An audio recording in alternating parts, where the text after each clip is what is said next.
ভারতীয় cricket control board BCCI এর নির্দেশে স্কোয়াড থেকে মোস্তাফিজুর রহমানকে বাদ দিল কলকাতা নাইট রাইডার্স।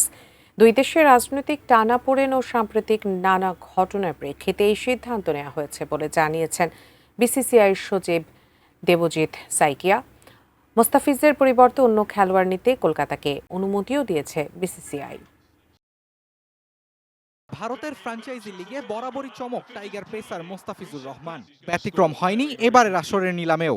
গত ১৬ ডিসেম্বর আইপিএল এর নিলামে চেন্নাই ও কলকাতার মধ্যে বেশ কাড়াকাড়ি ছিল মুস্তাফিজকে নিয়ে।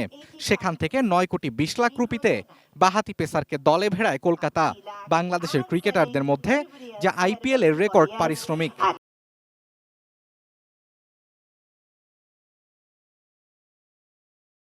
তবে গত কিছুদিন ধরেই ভারতীয় সংবাদ মাধ্যমে খবর উঠে আসছিল ভারতের বিভিন্ন রাজনৈতিক দলের কিছু অংশ, ধর্মীয় কিছু সংগঠন ও ধর্মীয় গুরুদের কয়েকজন প্রশ্ন তুলছিলেন মোস্তাফিজের আইপিএলে অংশগ্রহণ নিয়ে। এ নিয়ে তারা হুমকি ধামকিও দিয়ে আসছিলেন। এই হুমকি ধামকির কাছে পরাস্ত ভারতীয় ক্রিকেট বোর্ড। তারা মোস্তাফিজকে ছেড়ে দিতে কলকাতাকে নির্দেশ দিয়েছে।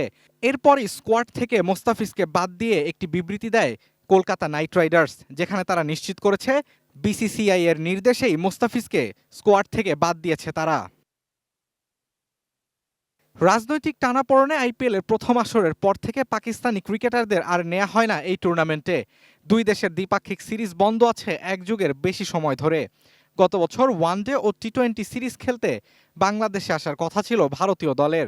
তবে বাংলাদেশের রাজনৈতিক পালাবদলের পর সেই সিরিজও পরে পিছিয়ে যায়।